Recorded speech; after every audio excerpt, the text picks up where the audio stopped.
menjadi pencarian pengalaman yang benar-benar berbeda dari keseharian di tanah air. Fenomena berburu salju, menanti aurora, mencicipi kuliner khas yang otentik, hingga menikmati budaya pop negara lain menjadi tujuan utama yang mendorong terjadinya perubahan tren wisata internasional. Pergeseran pola ini membuat liburan ke luar negeri memiliki nilai emosional dan sensorial yang jauh lebih personal ya bagi para pelancong. Meskipun data Badan Pusat Statistik atau BPS per September 2025 masih menempatkan Malaysia sebagai destinasi favorit wisatawan Indonesia, tren beberapa bulan terakhir menunjukkan preferensi baru. Wisatawan kini cenderung mengarah ke negara-negara yang memiliki karakter iklim yang ekstrim nih Del, ya. Kemudian juga atmosfer musim dingin serta nuansa budaya pop yang sedang naik daun. Jepang, Korea Selatan, dan Singapura menjadi 3 tujuan yang paling sering dipilih oleh wisatawan Indonesia yang ingin mendapatkan pengalaman tematik dan unik. Betul, dan juga disampaikan oleh Vice President Amethyst Group, Handi Pratama, mengungkapkan bahwa lonjakan minat terhadap liburan ke luar negeri masih sangat tinggi. Namun tadi seperti yang Angga sampaikan, pendengar, pola perjalanannya ini mulai berubah. Di mana minat masyarakat Indonesia untuk liburan ke luar negeri masih sangat tinggi. Yang berubah adalah pola mereka ya. Sekarang lebih mengejar pengalaman unik begitu, dan juga tematik yang nggak ada di dalam negeri sendiri gitu ya, terutama salju. Betul, kayaknya semua orang Indonesia tuh emang pengen ya. Bener ya, ngerasain salju tuh gimana sih gitu ya, untuk menantang sekedar, juga itu ya. Betul, memegang salju atau merasakan hujan salju itu seperti apa, itu pasti punya daya tarik yang kuat begitu buat orang-orang seperti kita Indonesia yang tinggal di daerah yang hanya 2 musim begitu. Ini ya. Betul, apalagi aurora gitu ya, juga sangat penasaran pengen melihat bagaimana aurora dan ataupun budaya pop yang lagi viral. Tapi kalau aurora itu ada teman saya aurora. Oh, teman ya. Bisa juga dilihat beda sih ya, tapi beda. Oke. Iya, jadi begitu enggak. Dan memang perburuan sensasi musim dingin dan fenomena alam ini menjadi salah satu pendorong utama perubahan tren perjalanan dan juga semakin tingginya keinginan wisatawan Indonesia untuk merasakan pengalaman iklim yang ekstrim begitu. Jadi bagi masyarakat di negara tropis seperti kita ini, melihat salju turun gitu tadi ya, atau berada di tengah badai salju gitu ya, badai salju kecil tapi ya merupakan pengalaman yang sulit dilupakan atau mungkin bisa jadi sekali seumur hidup. Makanya nggak heran nih, Jepang, Korea Selatan ataupun Tiongkok sekarang juga sudah menjadi destinasi tujuan ya dan favorit karena menawarkan akses mudah menuju lokasi-lokasi bersalju seperti misalnya kalau di Jepang ada Hokkaido ataupun Nami Island. Nah Del, sebenarnya selain salju, fenomena aurora borealis juga menjadi incaran wisatawan dari Indonesia. Banyak yang rela terbang jauh-jauh ya ke negara yang memiliki peluang besar untuk menyaksikan aurora itu, karena keindahan langit hijau berpendar itu tidak mungkin ditemukan di sini ya, di Indonesia. Ya, jadi pengalaman seperti ini seringkali pendengar menjadi highlight perjalanan dan menjadi alasan utama seseorang ya memilih destinasi yang jauh lebih mahal dan jauh. Nah, dalam konteks ini Jepang masih menempati posisi unggul ya sebagai destinasi incaran. Bunga sakuranya, budaya anime dan manga, serta teknologi yang memukau ini menjadi paket lengkap pendengar yang sulit disaingi. Sementara itu kalau untuk ke Korea Selatan ya, ini semakin menguatkan posisinya lewat popularitas budaya K-pop dan drama Koreanya ya. Namun kini Tiongkok perlahan mengambil perhatian wisatawan Indonesia. Media sosial memainkan peran besar dalam perubahan ini ya. Video pendek tentang kota Harbin yang dipenuhi patung es raksasa, kemudian pegunungan Changsha bersalju, bak negeri dongeng, hingga tembok besar yang memutih oleh salju. Ini bertebaran ya di TikTok dan Instagram. Jadi tidak sedikit yang akhirnya berpikir ternyata ke Tiongkok bisa semenarik itu. Wisatawan itu datang tidak hanya untuk melihat salju aja, tapi juga merasakan sendiri atmosfer kota dan budaya pop yang selama ini mereka konsumsi hanya melalui layar handphone tuh. Wah, memang ini jadi salah satu destinasi impian banyak orang ya, bisa pergi ke luar negeri apalagi di musim dingin begitu. Lalu tidak hanya itu, dari sisi biaya Tiongkok juga menawarkan daya tarik tersendiri. Paket wisata musim dingin ke Tiongkok ini umumnya lebih terjangkau dibandingkan destinasi salju populer lainnya. Hal ini membuat pengalaman musim dingin menjadi lebih inklusif, tidak hanya bagi kalangan tertentu, tetapi juga bagi wisatawan kelas menengah Indonesia yang ingin mencoba perjalanan luar negeri pertama mereka.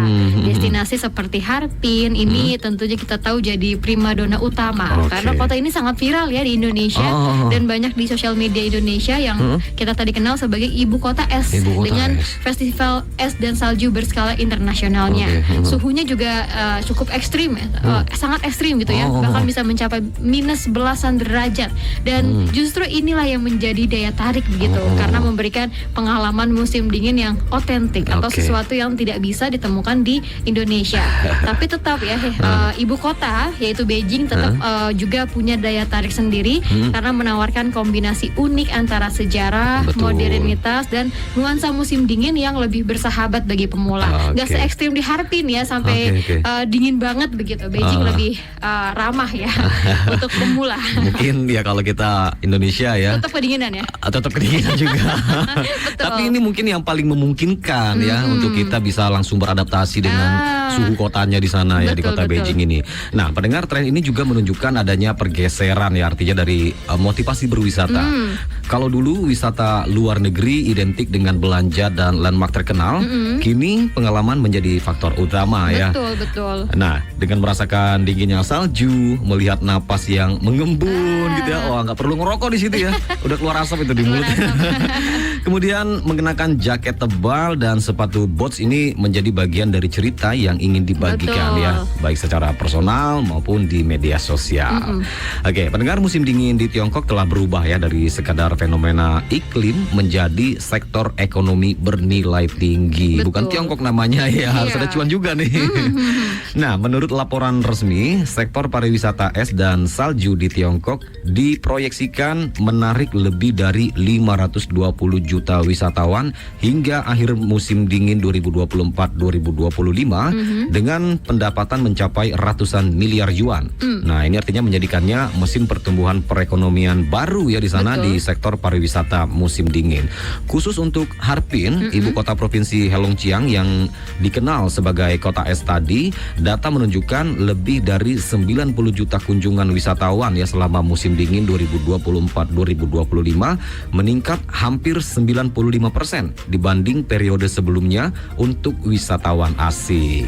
Nah, peningkatan kunjungan ini tidak hanya didorong ya oleh wisatawan domestik di sana saja ya, tapi juga lonjakan pembelian paket perjalanan dari berbagai negara Asia Tenggara termasuk Indonesia tuh. Dan yang lebih mengesankan lagi ya, salah satu ikon wisata musim dingin, Harbin Ice Snow World, ini berhasil menyambut lebih dari 1 juta pengunjung hanya dalam 20 hari saja ya setelah pembukaan musimnya. Data ini menunjukkan tingkat antusiasme yang tinggi terhadap destinasi es dan salju di Tiongkok, meskipun suhunya tuh ekstrim ya di sana dan kebutuhan fisik yang tidak ringan bagi wisatawan tropis. Betul sekali. Memang sangat menarik ya untuk dikunjungi. Tapi sekali lagi kalau ingin berlibur luar negeri harus siap, betul. Persiapannya harus matang. Nah, kalau Anda memang juga sudah berencana akan liburan gitu ya, mungkin kita bisa bagikan nih beberapa tempat. Tiket ya? Bukan. Saya juga mau sejalan sendiri kalau ada tiket ya. Kita mau bagiin tempatnya dulu nih. Rekomendasinya ya. Betul, rekomendasi tempat wisata populer dalam tur ke Harbin Tiongkok. Nah, memang Harbin ini dikenal sebagai pusat wisatanya musim dingin Tiongkok gitu ya, yang ada di Tiongkok Timur Laut dengan kombinasi sejarah, budaya dan atraksi musim dinginnya. Yang pertama mungkin kita bisa ke Saint Sophia Cathedral Square yang merupakan landmark bersejarah yang menampilkan arsitektur ortodoks bergaya Eropa klasik. Bangunan megah ini berdiri kontras dengan landscape salju yang menyeliputi kawasan sekitarnya, menciptakan suasana musim dingin yang sangat fotogenik. Jadi kunjungan ke lokasi ini tentunya memberikan gambaran sejarah dan bagaimana pengaruh budaya Eropa ada di kota Harbin ini. Lalu yang kedua bisa juga mengunjungi Harbin Central Street atau Songyang Tajie.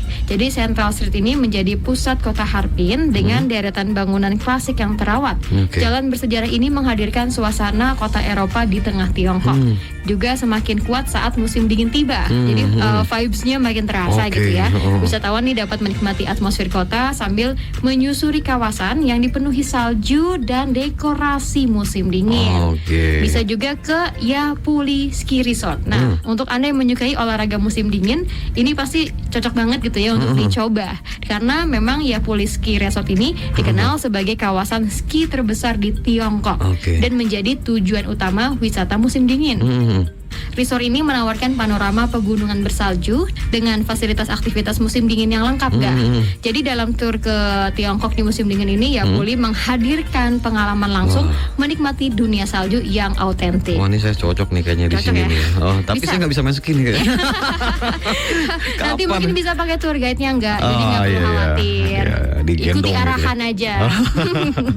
Oke, terakhir tadi ada Yapuli Ski Resort ya. Nah, selanjutnya pendengar, rekomendasi dari kita nih ya, ada Susiang Snow Town.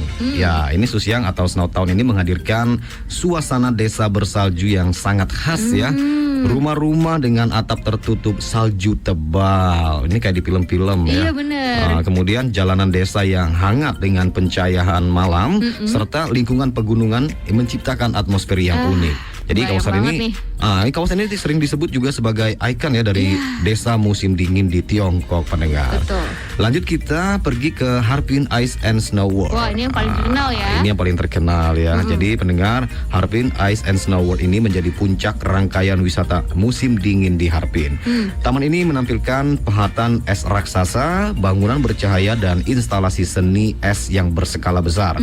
Kunjungan ke destinasi ini memberikan pengalaman visual dan hiburan musim dingin ya, yang menjadi ciri khas tur ke Tiongkok bulan Januari. Wah, langsung coba dilihat rekeningnya ada berapa uangnya ya. Kalau udah cukup langsung mungkin ada pendengar yang ingin membagikan tiket juga yang ngajak kita deh. Boleh banget. Boleh banget ya. Nggak bakal nolak langsung jalan. Oke, pendengar, tren wisata ini juga dipengaruhi oleh perkembangan teknologi ya, terutama dari kecerdasan buatan atau AI.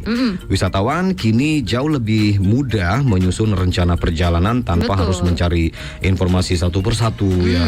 Banyak yang menggunakan aplikasi seperti ChatGPT, Grok, atau juga yang dari Tiongkok itu DeepSeek ya, dan juga platform travel khusus untuk merancang itinerary secara otomatis dalam hitungan menit. Hal ini tentu membuat proses persiapan liburan menjadi jauh lebih efisien. Betul. Nah, itu ya, jadi dengan bantuan teknologi, wisatawan bisa memperkirakan cuaca ya, memprediksi kepadatan lokasi wisata hingga mencari rute tercepat ke berbagai tempat menarik. Jadi semua ini menambah kenyamanan dan mengurangi beban perencanaan. Betul.